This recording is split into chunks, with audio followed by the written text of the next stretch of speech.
stragglers, but we have some great guests and speakers, and hopefully have a vibrant discussion after we get done. As many of you know, a few months ago, the FTC recommended that non-competes be eliminated in the United States, that they're no longer enforceable. And so, of course, this has a huge implication for physicians. Related to that, the DuPage County Medical Society had a meeting several months ago discussing this, and some of our esteemed guests here today, David Becker, Wes Cleveland, and David Porter, joined us, and were given their expertise and thoughts about the non-compete and about how we should look at it from a physician standpoint. Since that time, I submitted a resolution to the Illinois State Medical Society and also to the DuPage County Medical Society. It's an area of active discussion and is being amended, and I'm working with the staff at Illinois State Medical Society, and I'm trying to find ways to motivate our colleagues in leadership to not only work to have that position in Illinois State Medical Society, but also have it discussed with our legislative colleagues that might be open to discuss this and help us out. A lot of this came from David Beckers, who will be speaking in a few minutes, his pessimism about this getting through the FTC anytime soon. But the fact is that a lot of states actually have elimination of non-competes, which we'll talk about a little bit. And it's actually been provided a very good environment for a lot of physicians in different states. And again, we can talk about that in a few minutes. But so what I'd like to do is just again have I think we have Dr. Alford, who I hope will be coming on a little later. I'd like to have maybe Wes Cleveland talk first about, from his perspective, about AMA policy and about the lay of the land. Again, Wes is a staff person, extremely knowledgeable about this area. He knows not only what's going on in Illinois, but knows what's going on in the nation. And also, but he's also a staff person, so he's not making policy, the physicians are. And David Porter has a more grounds view on this, again, a staff person who follows the wishes of the state medical staff, but can give a perspective of what's happening at the state level. And then I think David Becker, who's just made me so much smarter about this topic, I think is a good person just to give advice to physicians who are interested in this and trying to figure out how to best plan their careers, and maybe advice on how to navigate the concerns about non-competes and that type of thing. So, Wes, why don't you start, maybe give an overview nationally, and then maybe a little bit statewide, your thoughts, and then we'll have David come in. As soon as Dr. Alford comes in, we'll have him speak up and give his perspective. Sure. Thanks a lot, Dr. Yap. So I guess, we can probably go into this in more detail, but what I've been hearing about when the final version of the FTC's proposed rule on non-competes, I've heard that, there were like 27,000 comments that were submitted before the comment period closed. And I think it was originally expected that the FTC would publish the final rule this year, but now I'm hearing that it's not going to be until next year, maybe like in the first quarter. I don't know. I've just heard that it's going to be next year. It's anticipated to be finalized at that time. And of course, we don't know what form it will take, right? It might only be targeted to low-wage earners, and so we don't know what the scope of it's going to be. It may not be what was originally proposed by the FTC. And both David, I think last time we talked about, even aside from all that, there's significant possible legal challenges to that as well, which might tie up that rule. But so that's kind of the status as I see it in terms of the FTC proposed rule. Now, notwithstanding that, obviously, a lot of activity continues to take place in the states. And I would just like to highlight a couple new laws that got enacted. Minnesota this year enacted a complete ban on all non-competes in employee contracts. So obviously that would include physicians. And then Indiana, maybe you all want to take a look at what Indiana did.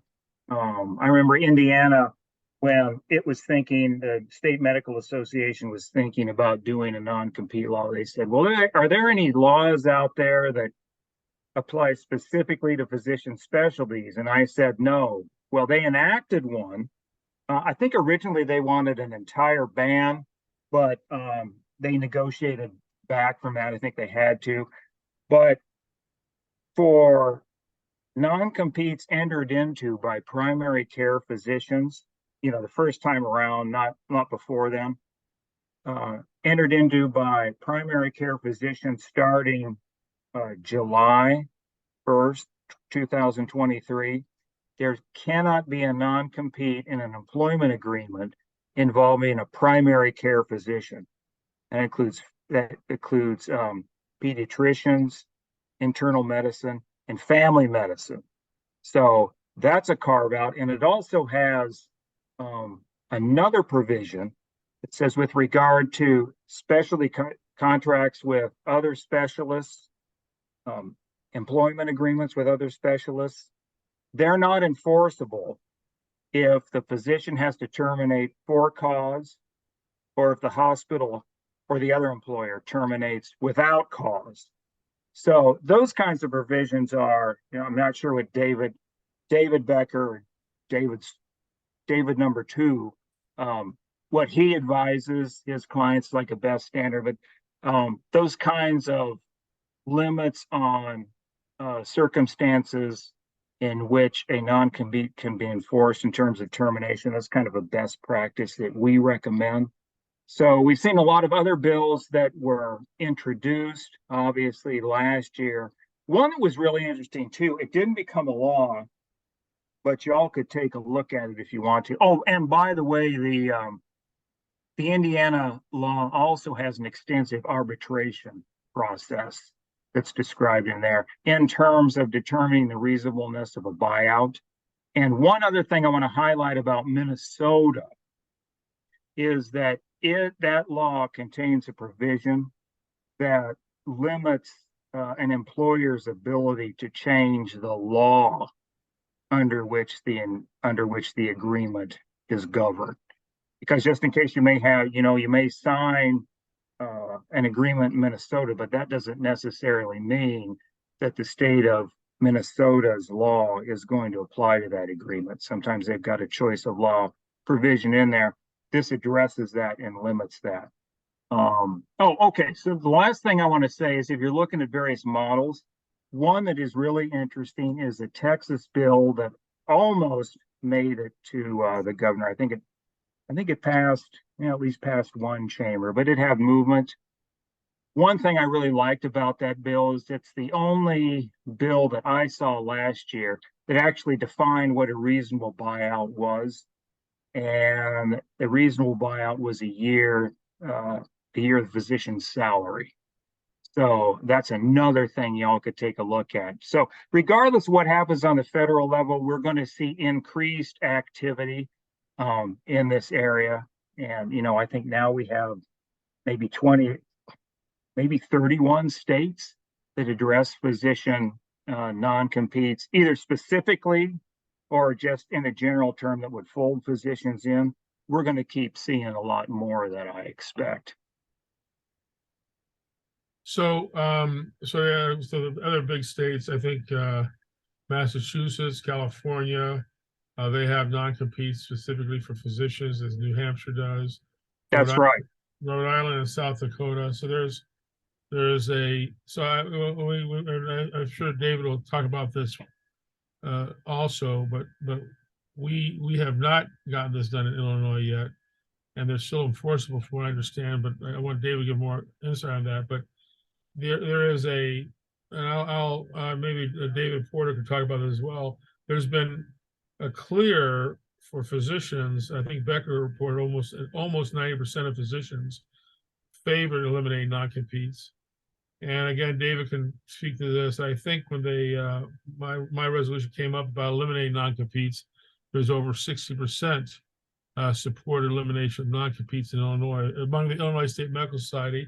And I will say there are, me being a slightly gray-haired white guy, there's a lot of gray-haired white guys that would skew towards an older group. So having a 60% majority favor eliminating non-competes among the members of the Illinois State Medical Society is, I think, quite impressive and shows where the membership is. And also just make a comment, anyone on this line, I really mean to say, being involved in organized medicine, this is my pitch.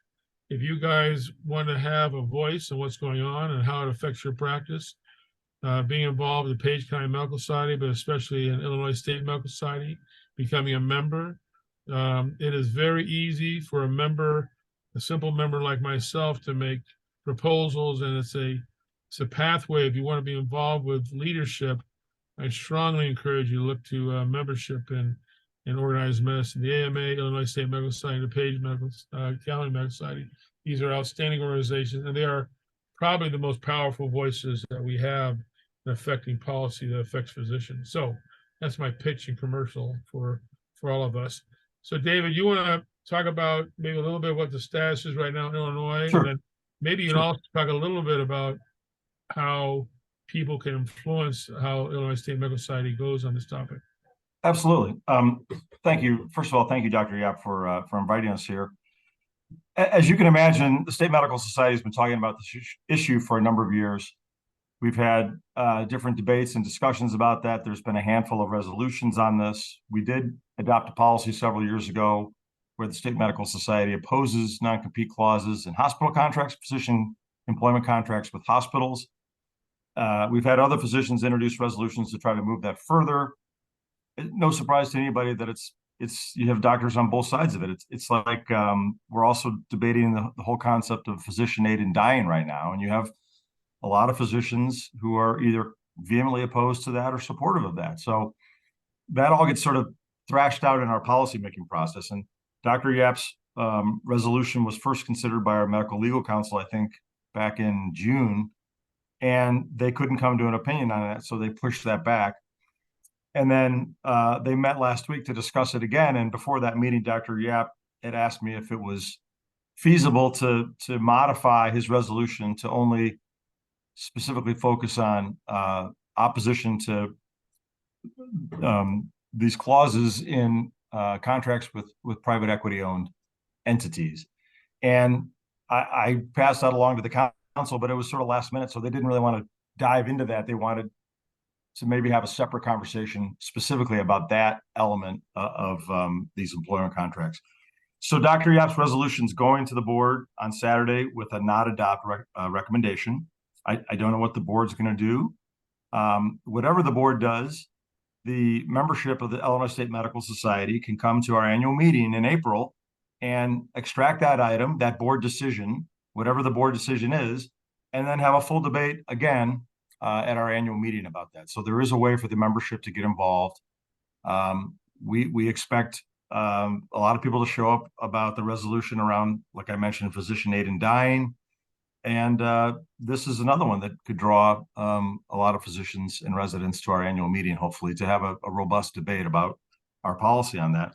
You know, Illinois does have a prohibition on non-compete agreements, but it's in contracts that have salary thresholds for lower salaried people under our Illinois Freedom to Work Act. So, you know, is there, even if ISM has changed its policy, is there an audience in Springfield to modify that law, to expand it? I don't know. I'm sure the Hospital Association would have something to say about that. You know, obviously, as Dr. Yap mentioned, the staff will do what our board directs us to do and our membership directs us to do. So if we get to a point where we might want to try to introduce a bill, I don't know. You know, maybe our lobbyists would be able to offer a better opinion on that. But our policy will stand until our policy is changed. And that would either happen at the board meeting in October, actually this Saturday, or at our annual meeting in April of next year. You know, we've done education around this issue. You asked about sort of what's going on in Illinois. I have heard from some lawyer friends that some of these contracts are being voided. Some of these non-compete contracts are being voided in the courts. I don't know if that's a movement or if it's just a couple of incidents. But it's something that's controversial and will continue to be controversial. I'd have to go back and try to dive deeper into some of these court decisions to provide you a fuller picture of what's going on in Illinois. But I have heard that there is some weakening of the validity of these contracts and that they are being determined not to be enforceable. So I'd be happy to try to collect that information and provide it to the County Medical Society if I can get that. But David, I just have a couple questions, and like I say, after we're done with all the presentations, we'll get Sure. some more questions from everyone.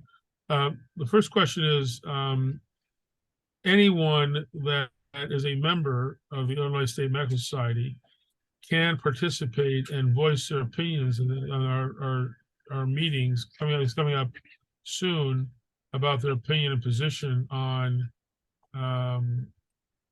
this topic, and they can help influence the final decision. Is that correct? Absolutely.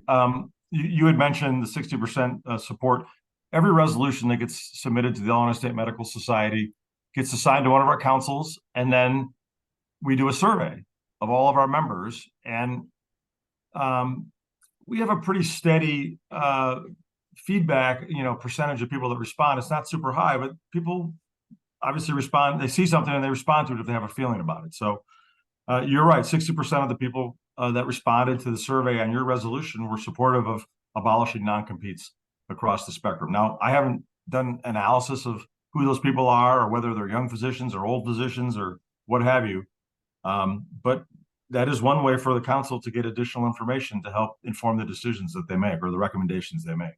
And so that's encouraging. So being a member, you could definitely influence this decision. And our annual meeting in April is open to all ISMS members. And if you participate in that meeting, you will have the ability to extract any item of business or any decision that the board's made in the last year and put it amongst the entire group in attendance for discussion and for vote. So it's a very democratic process. It's, you don't have to be a delegate. You don't have to be sent there by your county medical society anymore. If you're a member, you can show up and participate. And the second question is there enough time? Because I know there is concern among some of the older senior leadership in Illinois State Medical Society about physician non-competes. But is there time to amend this to talk about private equity and talk about hospital employment? Because I think the Illinois State Medical Society has a bias against enforcing non-competes with hospitals. I think they are in favor of the elimination of that. I also think the private equity thing, which has been something we can talk a little bit later, there might be some people here that are involved with private equity. The private equity has really been a really difficult thing. We've lost some good physicians leaving the state because of that, because of that enforcement of that. So is there enough time to change it to focus on hospital employment and private equity? I would say yes. So if you came to the annual meeting in April and extracted whatever decision the board makes and you propose to modify it a certain way, that would get a full hearing and a full discussion and a vote. Right. Yeah. All right, great. So now David Becker, he is really an expert in this area, a highly acclaimed and recognized expert on many levels, but this is the area where I've gotten to know him, and he's been wonderful in giving us advice and insight. First on on the pessimism he has about the FTC making any changes anytime soon. But David was really the one who encouraged us to focus on state efforts, and which was wonderful advice, and something I'm still listening to that advice I heard months ago. So, but I guess, David, I was hoping you give a little insight of what you think physicians should do, both as far as influencing the legislator, but also what they should do individually, that those that might have a non-compete and those that might be looking at contracts and getting into a non-compete. Sure, Rocky, thanks for having me here. And it's always good to talk to folks about this stuff. I do want to remind you, Rocky, I'm representing people on both sides of these issues. I know you are. So I represent clients who are enforcing non-competes, clients who are trying to avoid them. And I think what David Porter was pointing out when he was talking about the law is you know, just 2 months ago, I was in court fighting about a perfectly, run-of-the-mill employment relationship with somebody who makes above $75,000. I was representing him as his former employer was trying to enforce a non-compete. And, this is always going to be something where if you get down to it, it really does come down to the particularities of any particular agreement. So I do want to say, just because they're not banned, I avoid non-compete agreements routinely for clients, either through negotiation or through litigation. Now, the litigation expense often can equate to the cost of, that year or that year and a half or whatever the time period is. So when we're talking about like what's going to happen in Illinois, I can't predict the future. I can tell you that the current administration, at least Kwame Raoul, is on board with what the FTC proposed. He signed a letter with other states' attorneys general saying an outright ban would be good. State of New York, there is a bill sitting or was sitting a couple months ago on the governor's desk. I don't know what happened with it. That would have banned New York non-competes pretty extensively. So in what I'll call very blue states, you're finding that there is a movement toward eliminating these because of the impression that they mostly affect lower income workers. And, as David Porter kind of referred to, it may be that that's the level to which the state of Illinois has the willingness to make a change. They feel that getting that threshold in of $75,000 or less, those folks are protected. Some nursing professionals are protected in the state of Illinois. And that's, I think, at-home healthcare workers mainly. But the thing that can't be avoided is even if you get rid of non-competes, everybody needs to be aware that there are going to be other entanglements from your prior employers that could very much impact what you do. So all of this talk about non-compete has no impact on non-solicit, except for in Illinois, there's a higher income threshold that applies for making it illegal for a non-solicit agreement to be in place. And it's those non-solicitation agreements that are really going to affect doctors with their relationships with their patients. So it's great if you can walk into a practice where you have a ton of people coming in the door and not need to have those relationships with people who have been your ongoing patients, or you sever that for a year, or because you don't have a non-compete, somehow they learn that you've switched places, but your former employer doesn't need to agree to tell them you went from this practice to that new practice. The other thing is that there can be, depends on what kind of work you do, but there can be specialized procedures or business methods that you utilize that can be subject to a confidentiality agreement. And you can get in trouble if it turns out that you're going over to a new place and employing those business practices if they're protectable. So protectability is going to be a question in some of those cases. So there's a large interplay. I don't have an answer to whether or not the law is going to change. What I can tell you is that lawyers routinely, day to day, in states like Illinois, wake up every day and need to write a letter to somebody who left a company telling them, hey, you walked out the door, you can't do that. Respond to such letter saying, you don't have a non-compete that's enforceable. Here's 6 reasons why I'm going to beat you. And this is all something that ends up being a cost that both sides bear. So whether you're an employer employing a large group of medical professionals, or you're the individual practitioner, you're going to find that, this is something that's going to impact your life whenever you're switching jobs. The couple of things that I'd advise everybody to do is take a look at what you sign when you sign it. make sure that you're aware of what you're getting into. If you have more than one offer, see if there's somebody who doesn't require a non-compete. You know, try and extract from employers who want a non-compete something more than you think you're due to give them that. Or try and negotiate something on the back end. It's tougher when you're a young doctor and you're getting your feet on the ground, but as you move down the road and you develop a reputation, you're going to have more of the ability to actually negotiate that. So, you know, I can tell you stories about my father, a doctor who didn't really pay attention to that kind of stuff. Never had a problem with that. But I only say this from the perspective of you guys are really good at being doctors. Sometimes you need somebody to look at the contract. So that's David, So can I ask you a question? Yeah. Are you seeing any evidence of some of the larger practices, not hospitals, but larger practices willing to waive these non-competes because they're so eager to get certain specialties in the door working for them?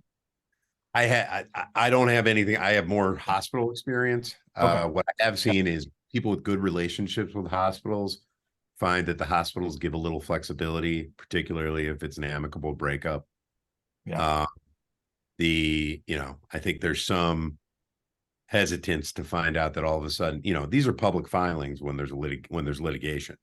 Right. So I don't know that you want to be the large regional hospital on a pleading against poor, you know, sole practitioner who's just trying to treat people down the street.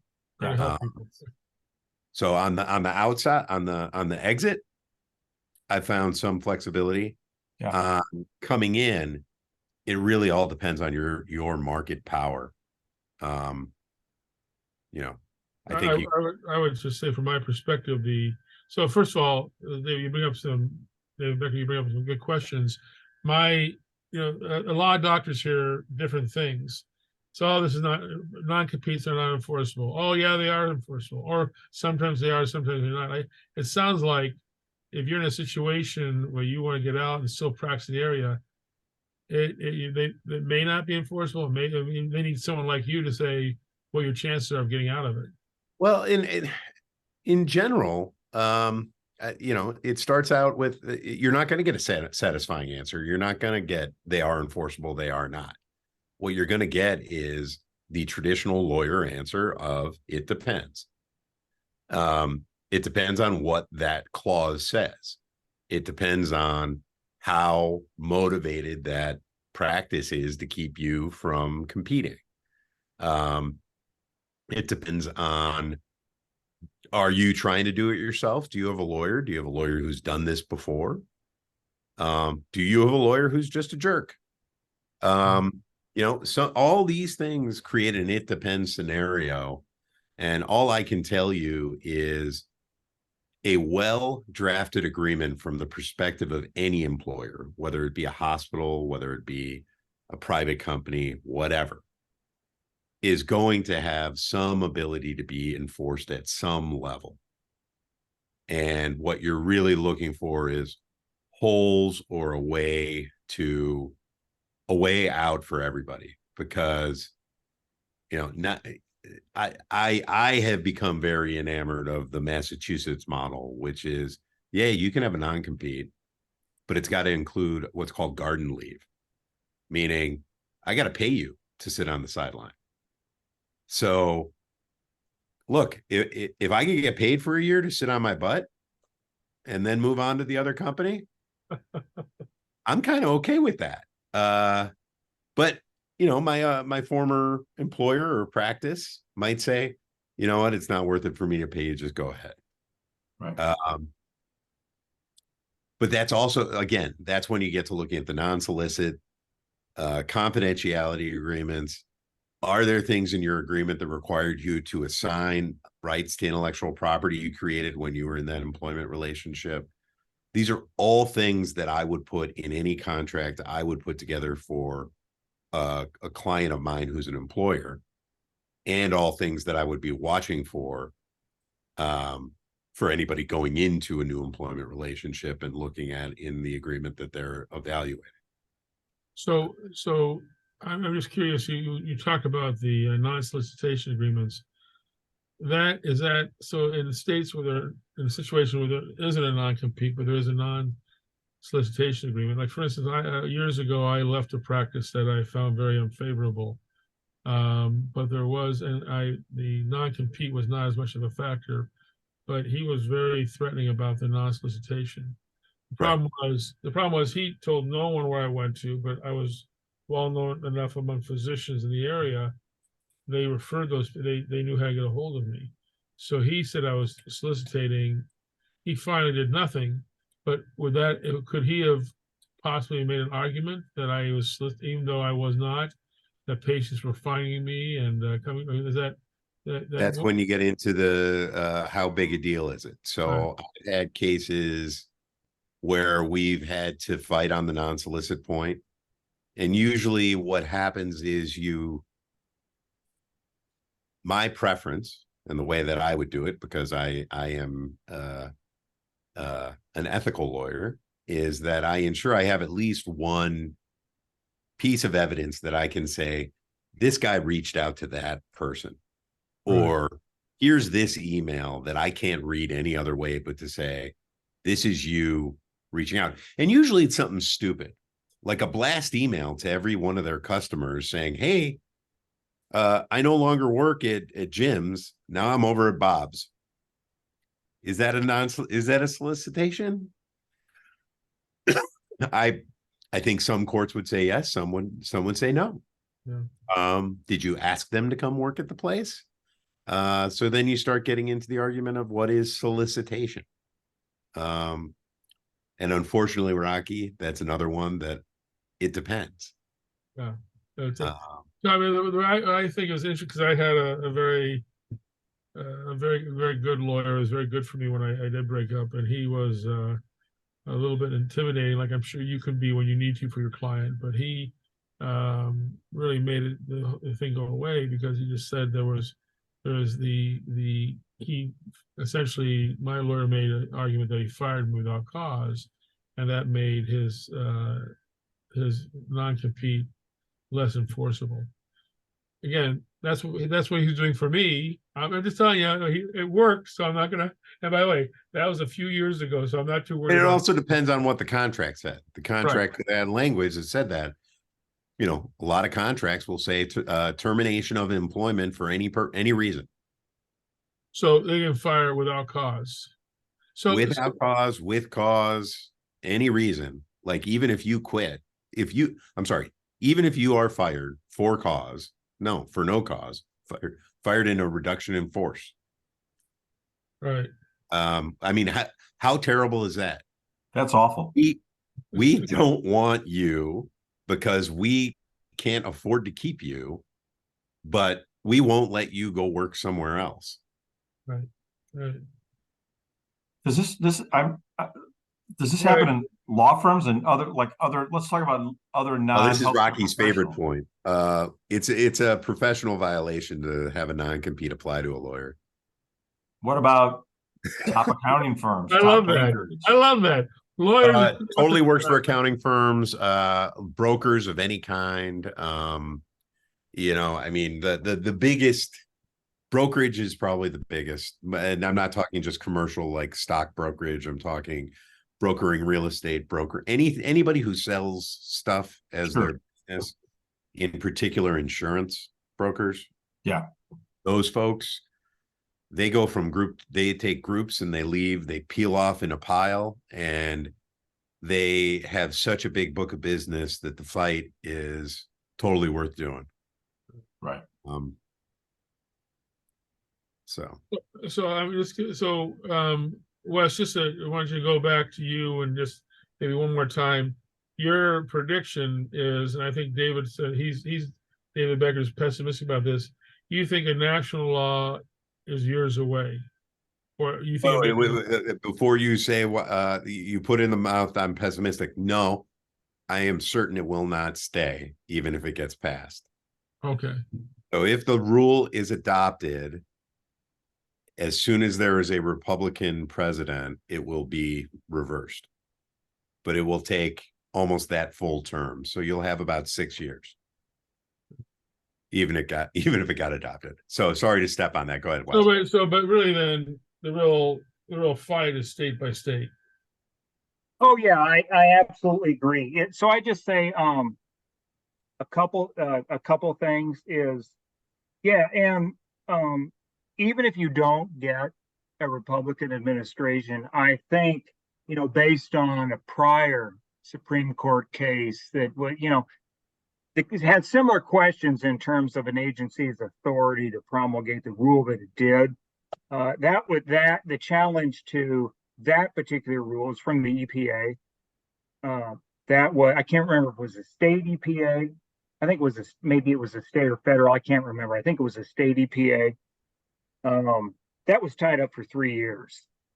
So, it's likely that whatever is adopted, somebody will want to challenge that, I think. And of course, we still have the AMA changed its policy, so the policy got changed, the House policy that called for the ban on non-competes in employment agreements with for-profit, nonprofit hospitals and staffing companies, things like that. So we have also, even in that rule, the FTC rule, we have the jurisdictional question where we do know that even if that proposal were adopted as is, it simply wouldn't reach some 501c3 organizations. And obviously there's 57% of US hospitals are 501c3s.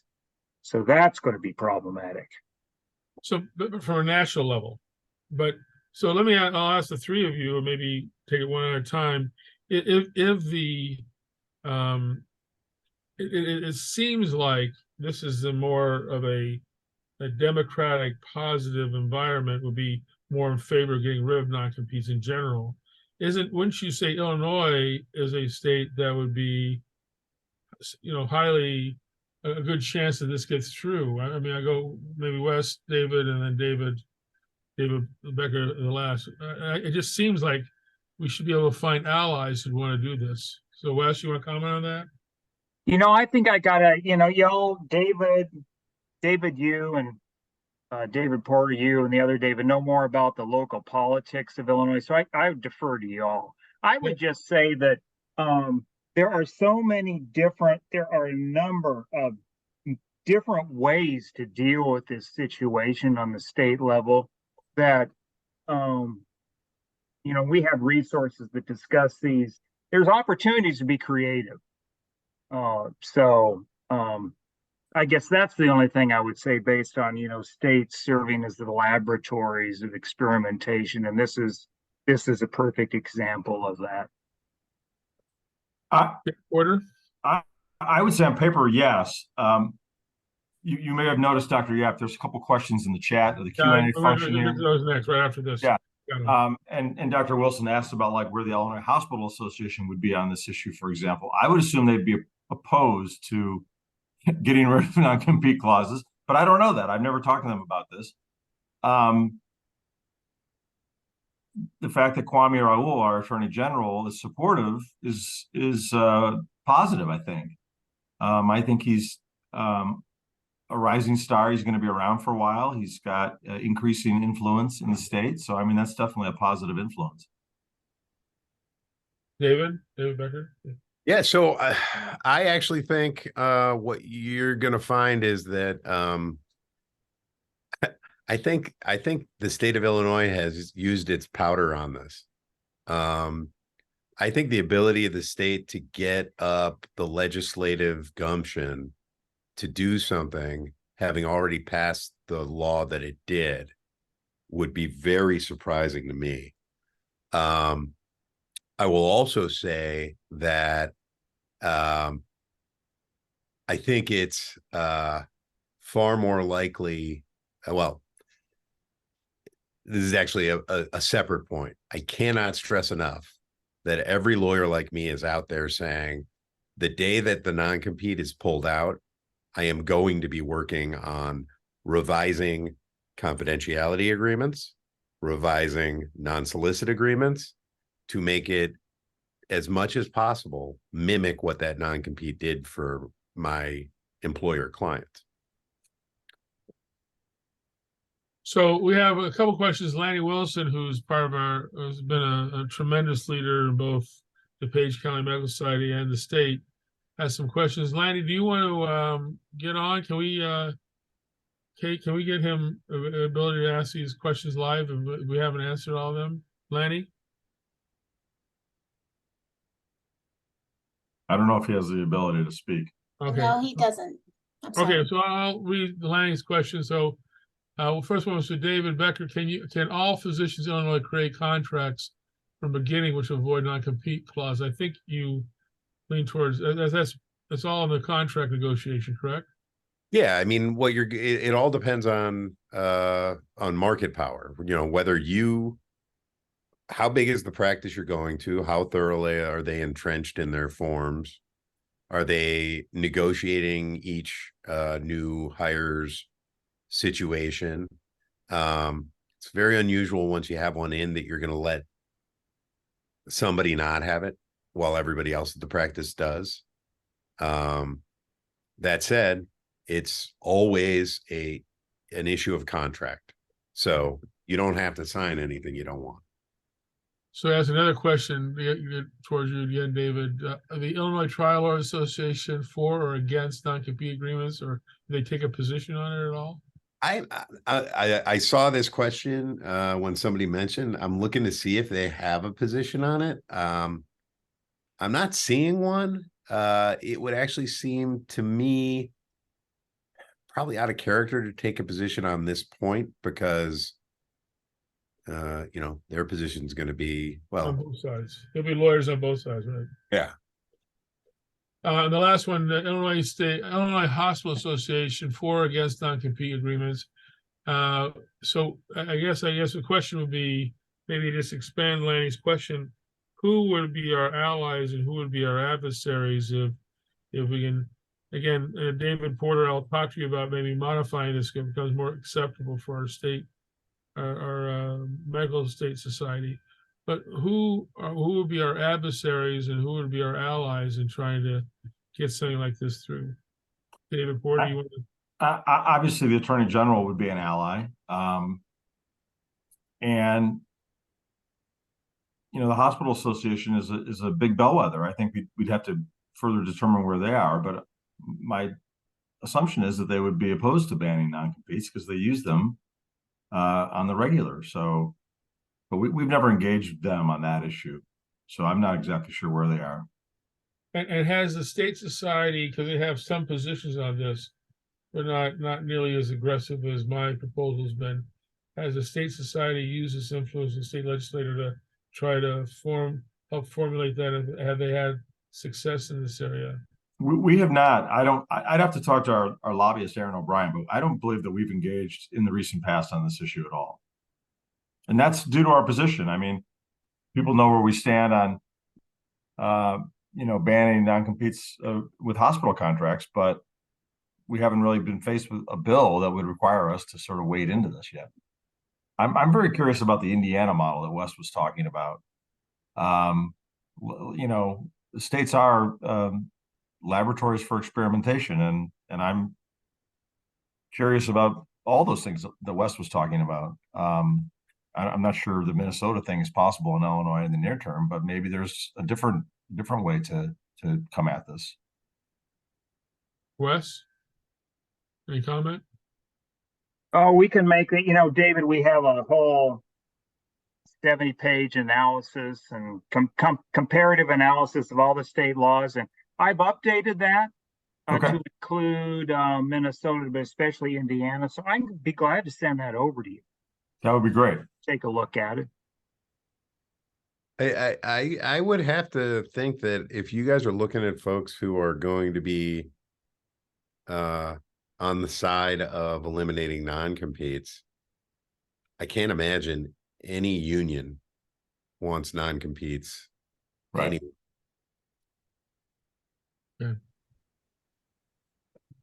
Again, Lana has another question. A recent report from Bloomberg Law indicates that the FTC vote to formally ban non-compete agreements in most employment agreements won't take place until April 2024. What's your read? And so, does I anyone? really have to say that the FTC thing is going to be thrown out by the Supreme Court. This Supreme Court will not let that happen. So, you think it's a dead end for us to push the AMA to work on that? It's on a national basis. It's a state by state issue. It'll be a great statement. It'll be a big deal. It'll last for a couple months, and then it'll probably get enjoined right away when somebody files a complaint and seeks an injunction saying that it violates, that it was an improper change in the rule. And they're gonna file it in, middle of nowhere, Texas or Louisiana. And they're gonna get a nationwide injunction entered in about 5 minutes. And maybe the appellate court there will overturn it. This is honestly no different than the same approach that was taken to the abortion bans, that has been taken to immigration issues. People choose the state they want to sue in. They pick their venue.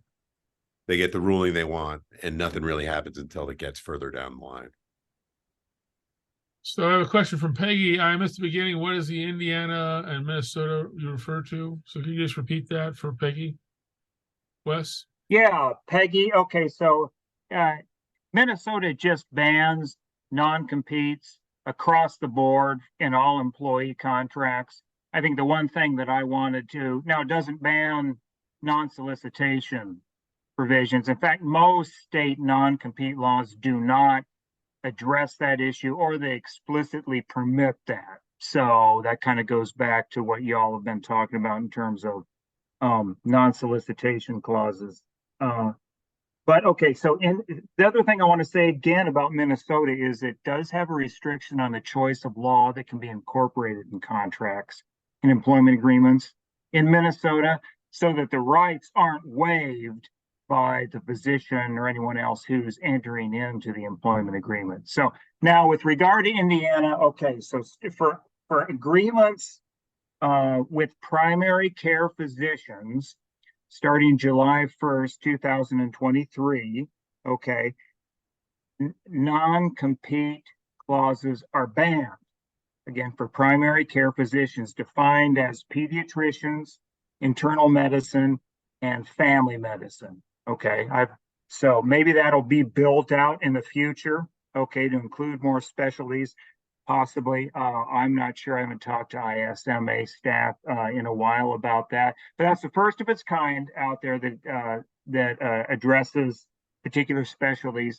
And then with regard to any other specialties, okay, it prohibits the enforcement of non-competes if the employer terminates the physician's agreement without cause, or if the physician has to terminate the employment with cause. Wes, do you know off the top of your head where the various state medical societies were on those, like Minnesota, Indiana? Minnesota. I think Minnesota supported it. Yeah. Minnesota supported it. And you know what? I think in the past, the Minnesota Medical Association's policy was to prohibit non-competes in employment agreements with nonprofit hospitals. But I think that policy changed to just have a complete ban. And so the Minnesota Medical Association supported that complete ban, so they supported that bill. Indiana, the Indiana State Medical Association was very supportive of the law that got passed. I think that actually ISMA wanted more, but they did definitely have, you'll see this on the internet, definitely had problems with access to primary care physicians. So they got that, but I think that, like I said, the medical society may have wanted more, but this is, depending on if they want to go further, this is a really great start. I'll seek out a conversation with their policy person or And their CEO. yeah, I'll send you Luke's contact information. But yeah, heavily involved in those negotiations. So, if there are any more questions, a few other things. I'm just going to repeat myself a little bit, but please, if you have any more questions, please type them in. I want to go back and say that physicians have a very deep involvement in patient care, and they have. I think we're all beginning to find that policy that the state that you live in has a big impact on how you practice, the kind of things that you do. And I just want to say again, I have been so impressed by not only DuPage County Medical Society, but really impressed at how effective that the Illinois State Medical Society has been.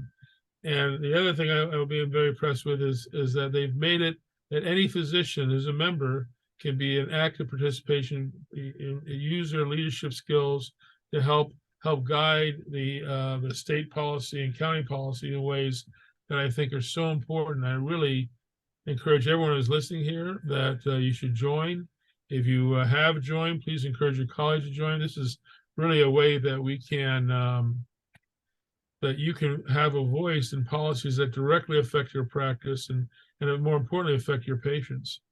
So one more, this is something that Lanny says again, California, Minnesota, North Dakota, Oklahoma have banned non-competes entirely. Aren't North Dakota and Oklahoma Republican states? Good point. So there's some hope for our Republican friends online too. I will, if there's any other comments anyone wants to make, otherwise, please look to join your state medical society, your county medical society. We can make a difference. We need help. We need support and guidance. I really want to thank Wes Cleveland from the AMA, who's an expert in this area, has been helped with us many times before. David Porter, who is just a wonderful advocate, and he teaches me how to do things I want to do. He's Switzerland. He loves all his doctors, but David is a great resource if you want to get involved. And again, David Becker, he has been very kind in donating his time and his expertise and help guide us in this issue. He's also a wonderful resource for physicians that might be listening. And he may be expensive, but he's worth it, I'm sure. All right, I want to thank everyone again. I want to thank all those people who participated. We are really happy that you joined us and really hope you encourage to get everyone that you know involved. Thank you very much, everyone. Thank you, Dr. Yap, for your leadership.